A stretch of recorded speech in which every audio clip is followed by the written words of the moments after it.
다들 중간고사 잘 치셨나요? 자, 너무 아쉬운 게 역학적 에너지 뒤쪽 문제까지 좀 끝까지 여러분들이랑 같이 준비해서 여러분들 시험에 도움이 됐으면 참 좋았을 텐데 4월 말에 제가 너무 바빴어요. 뭐 영상 찍고 편집하고 올릴 시간이 영상이 웬 말이야. 제가 문제 풀 시간도 없었어요. 그래서 이제 남은 이제 뒤쪽 파트는 좀 미리미리 영상 찍고 올려서 여러분들 시험 공부할 때 좀 여유롭게 보고 공부할 수 있도록 도와드리도록 하겠습니다. 몇 명 안 봐도 저는 올립니다. 자, 이제 고전역학 뒤쪽으로는 이제 연력학이 쭉 나오는데, 이제 크게 우리는 연력학 용어 정리하고, 그 다음에 연력학 법칙들 정리하고, 그리고는 이제 연력학 과정들, 그러니까 이제 PV 그래프를 분석하는 거를 연력학 네 과정이 있잖아요. 뭐 등합, 등적, 등온, 단열. 이렇게 네 과정을 좀 엄밀하게 분석해 본 다음에, 그리고 이제 문제풀이를 풀어보도록 하겠습니다. 자, 그래서 오늘은 이제 몇 가지 용어들을 좀 정리를 할게요. 여러분들이 연력학 맨 처음에 배울 때 헷갈리는 용어들이나 아니 좀 생소한 개념들을 좀 정리하고 넘어가시는 게 좋을 것 같아요. 뭐 예를 들어서 여러분들 일상에서 열이랑 온도와의 관계를 여러분들이 딱히 구별해서 쓰진 않잖아요. 그런데 얘네들이 정의가 다르기 때문에 이 열물리학에서는 완전히 뜻이 달라요.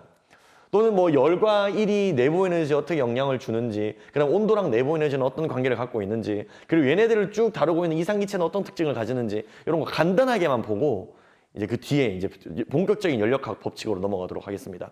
사실 정규 수업 시간일 것 같으면 내가 진짜 이것들에 대해서 할 말이 정말 많은데, 그거는 제가 이제 여러분들이 메일 보내주시면 제가 보내드리는 강의 노트에 좀 디테일하고 좀 더 심화적인 물리들을 좀 담도록 하고, 이제 이 영상에는 여러분들이 문제 풀 때 필요한 내용들만 짤막짤막하게, 결국에는 여러분들 내신 대비용이니까 이제 그런 내용들 위주로 좀 담아보도록 하겠습니다. 혹시라도 추후에 제가 뭐 요 내용은 꼭 여러분들이 물리적으로 꼭 알았으면 좋겠다 싶은 거는 제가 따로 이제 짧게 영상을 만들어서 올리도록 할게요.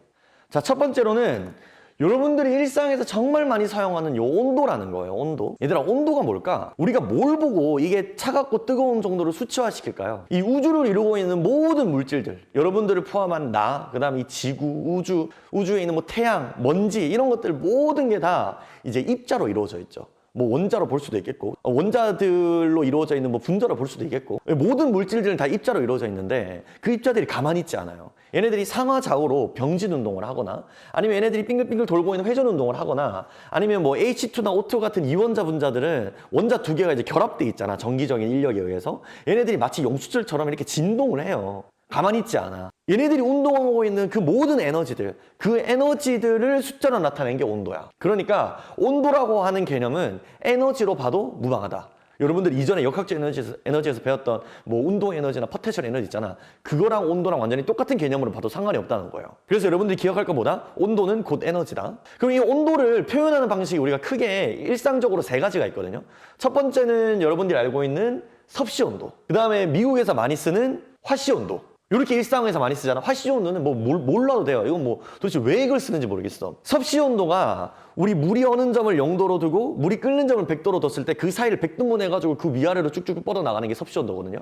그런데 여러분들이 이제 앞으로 이제 공식에 대입하는 온도들 또는 실험실에서 쓰는 온도는요, 이 섭씨 온도가 아니라 절대 온도예요. 절대 온도. 절대 온도는 이제 켈빈이라는 단위를 가지고 있고, 다행스럽게도 우리가 일상에서 쓰는 섭씨 온도랑 절대 온도랑은 이제 스케일은 똑같아요. 그러니까 비율 자체는 똑같아. 근데 우리가 쓰는 섭씨 온도에서 플러스 273, 정확하게는 273.15거든요. 273을 더하면 이제 절대 온도가 나오는 거야. 그러니까 중요한 거는 여러분들이 공식에 대입하고 문제 풀 때 사용하는 모든 온도는 절대 온도 기준이라는 거야. 절대 온도. 만약에 내신 문제에서 섭씨 온도가 등장했다, 이거 함정이에요. 여기다가 273 더해가지고 절대 온도로 나타내셔야 돼요. 그러니까 우리가 뭐 예를 들어서 10도씨인 물과 20도씨인 물이 있어. 그 두 개의 온도는 2배 차이가 아니에요. 10도씨인 물은 283도인 거고요. 20도씨인 물은 293도인 거야. 그러니까 280분의 290배인 거지.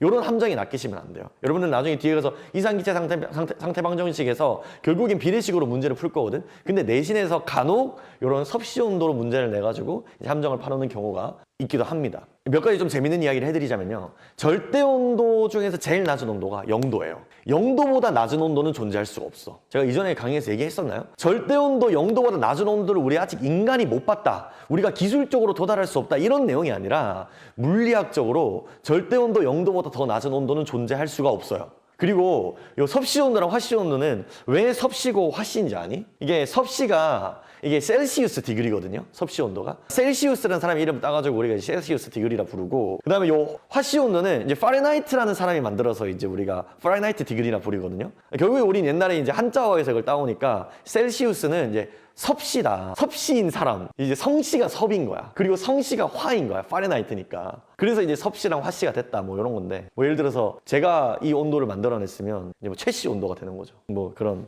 헛소리. 어쨌든 우리가 기억해야 될 거는, 제가 뭐 쓸데없는 말 많이 했는데요. 여러분들이 기억해야 될 거는 온도는 에너지다. 이것만 기억하시면 돼요. 자, 그리고 여러분들이 온도랑 많이 헷갈리는 개념이 바로 이 열입니다. 열. 이 열이라는 게 우리가 일상생활에서 되게 많이 쓰는 용어거든요. 예를 들어서 감기 걸린 애한테 이렇게 머리에 딱 대면서 뭐라 말해요, 우리? 열난다 이렇게 표현을 하잖아. 그러니까 마치 열이라는 게 그 뜨겁고 차가운 정도를 나타내는 용어라고 흔히 생각들 하는데 전혀 아닙니다.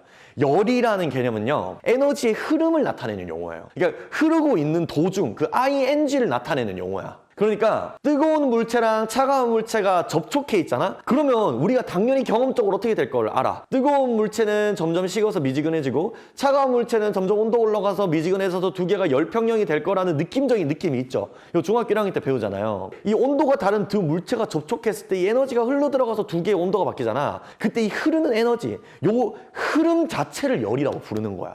그래서 열이라는 건요, 굉장히 자연스럽게 흘러요. 근데 얘는 방향이 있어. 어디에서 어디로? 뜨거운 물체에서 차가운 물체로만 흘러요. 차가운 물체에서 열이 빠져나와서 뜨거운 물체로 올라가는 경우는 존재하지 않습니다. 여러분들이 이 페이지에서 기억해야 될 건 뭐냐면, 온도랑 열은 완전히 다른 개념이야. 열이라는 거는 개의 에너지를 변화시켜요. 근데 그 에너지를 우리가 수치화시키게 온도란 말이야. 그러니까 열이라는 게 흐르면은 온도가 바뀌어. 그러니까 즉 열이라는 게 뜨겁고 차가운 정도를 나타내는 어떤 정적인 물리량이 아니라는 뜻이야. 열이라는 것보다 온도가 다른 두 물체가 접촉했을 때 자연스럽게 흐르는 에너지의 흐름, 이게 중요해. 자연스럽게 흐르는 에너지의 흐름이고, 이 열의 방향은 뜨거운 데서 차가운 데로만 흘러 들어가고, 그 다음에 열이 흐르면 개의 에너지, 즉 온도가 바뀐다는 거야. 그러면 개의 에너지, 즉 온도를 바꾸는 방법이 열이 흐르는 방법밖에 없냐? 아니야. 온도를 바꾸는 방법이 하나 더 있어. 뭐냐면 개에다가 일을 해주는 거야. 우리 역학적 에너지에서 배웠던 일 있잖아요. 그 일과 동일해요. 우리 역학적 에너지에서 일의 정의가 뭐였는지 기억나니? 힘 곱하기 이동거리야. 그러니까 연력학에서도 이 개에다가 일을 해준다는 거는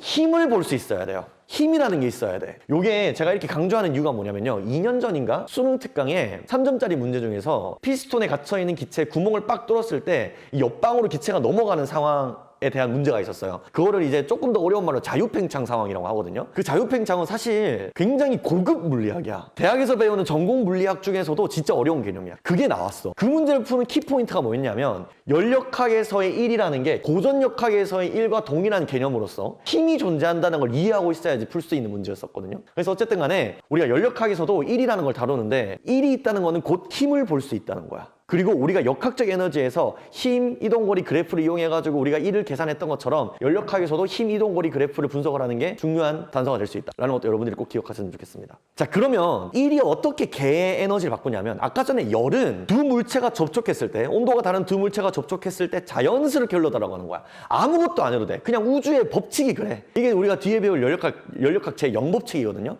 내가 이 두 물체를 접촉시키면 내가 아무것도 안 해도 우주가 자연스럽게 열이 흘러들어가게끔 디자인이 되어 있다는 거야. 근데 1이라는 거는 자연스러운 흐름이 아니야. 외부적인 힘이 가해져서 이 개의 상황을 억지로 바꾼 거야. 그래서 1에 의해서 에너지가 흘러들어가는 거는 온도차에 의한 자연스러운 게 아니에요. 이건 외부적인 요인에 의해서 개의 에너지가 바뀌는 거야. 그래서 우리가 조금 더 엄밀하게 따지자면 이 개가 가열되고 있다라고 표현하지 않아요.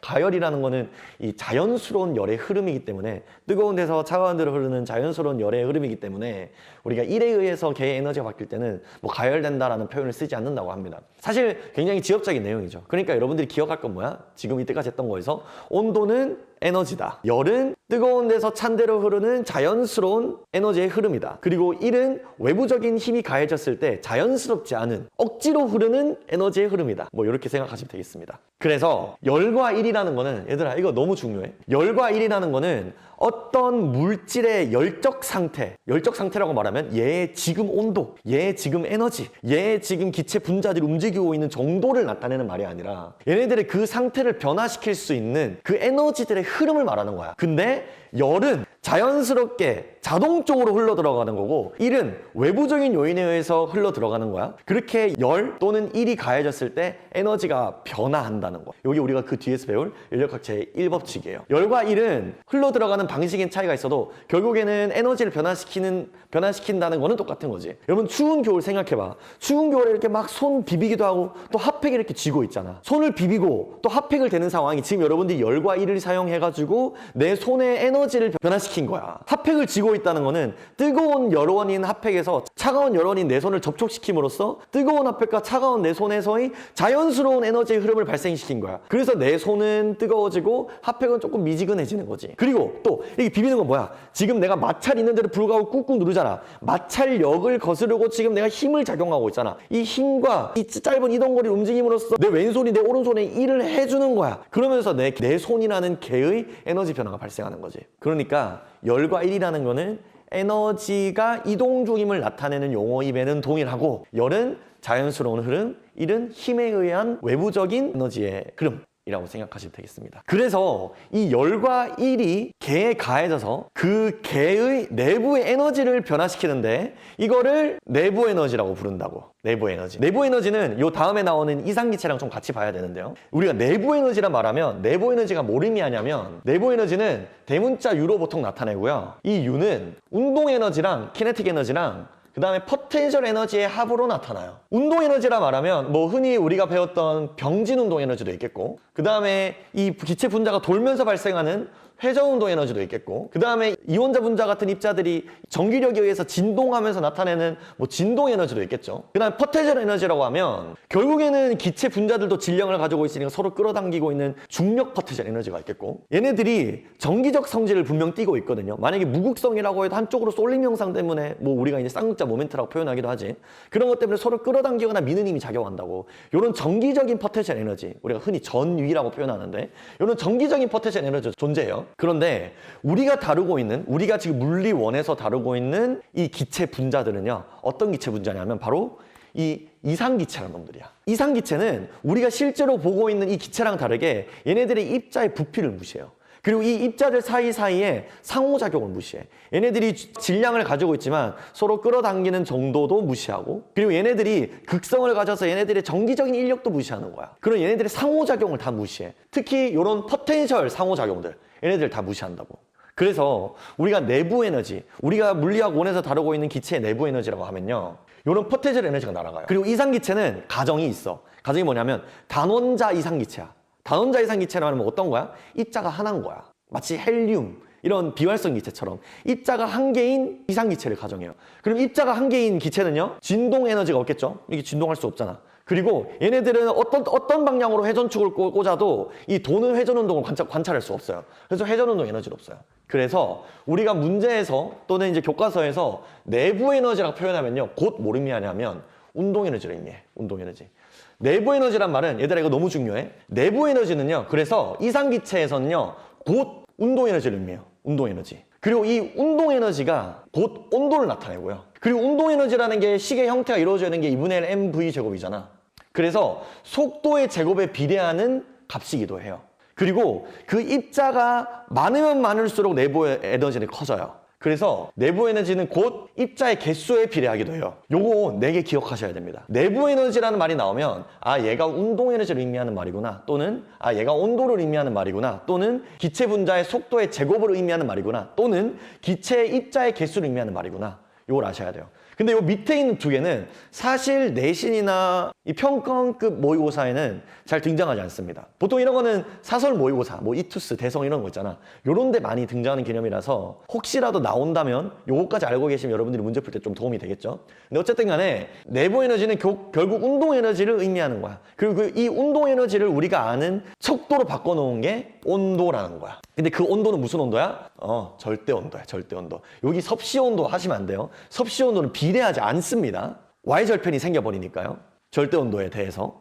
자, 내가 방금 전에 얘기한 것처럼 내부 에너지라는 게 운동 에너지와 포텐셜 에너지의 합으로 계산되는 놈인데, 포텐셜 에너지는 무시하고 운동 에너지를만 고려한 다음 얘를 온도에 비례하는 값이라고 둘 수 있는 이유가 뭐 때문이라고? 우리가 다루는 기체가 이상기체이기 때문이야. 실제 기체는요, 고려할 게 너무 많아요. 얘네들이 부피를 가지고 있기 때문에 얘네들이 충돌하는 상황도 고려를 해줘야 되고, 그리고 얘네들이 어쨌든 질량을 가지고 있잖아. 질량을 가지고 있는 놈들끼리는 서로 끌어당기는 인력이 작용하거든. 그리고 얘가 극성 분자거나 얘가 무극성 분자여도 분극 현상 때문에 쌍극자 모멘트가 생길 수도 있거든요. 얘네들 사이에 작용하고 있는 인력이나 천력들을 다 고려하면 고려할 게 너무 많아. 그래서 그런 것들이 없다고 가정하는 거야. 그래서 얘한테 작용하고 있는 상호작용, 즉 포텐셜 에너지는 없다라고 가정해서 얘의 역학적 에너지는 운동 에너지밖에 없다라고 가정하는 게 이상기체라고. 근데 우리가 실제로 살고 있는 이 세상에서 우리가 경험하는 기체들이 실제 기체잖아. 그럼 이상기체를 분석하는 게 무슨 의미가 있나 싶겠지만, 우리가 살고 있는 이 기체는요, 사실 얘네들 기체 사이의 거리가 충분히 멀어요. 그래서 상온, 상합에서 실제 기체가 이상기체랑 거의 유사하다고 봐도 상관없습니다. 물론 실험실 수준의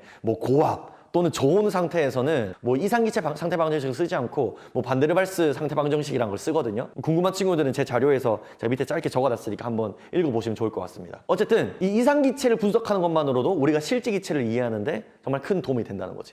그래서 이상기체들의 상태들을 엄밀하게 분석할 수 있는 툴을 과학자들이 만들어놨어. 그게 뭐야? 이상기체 상태 방정식이라는 거야. 여러분들이 많이 본 공식이죠. 이제 PV는 nRT라는 공식으로 나타나 있는데, 이제 이런 식으로 보통 화학에서 많이 쓰고요. 열물리학에서는 흔히 PV는 NKT라는 공식으로 많이 씁니다. 차이점이라고 한다면 얘는 몰수로 입자의 개수를 나타냈고, 얘는 실제로 입자 개수를 대입하는 공식이야. P는 여러분들이 알다시피 프레셔 압력이고, V는 볼륨, 부피, 그리고 T는 템퍼레처, 온도예요. 그리고 NR 또는 NK는 여러분들이 크게 신경 쓰지 않으셔도 됩니다. 입자의 개수는 물리원에서는 흔히 다루진 않아요. 그리고 이 R과 K는 얘는 각각 기체 상수, 불투명 상수로 이제 숫자기 때문에 마치 중력 상수 같은 거야.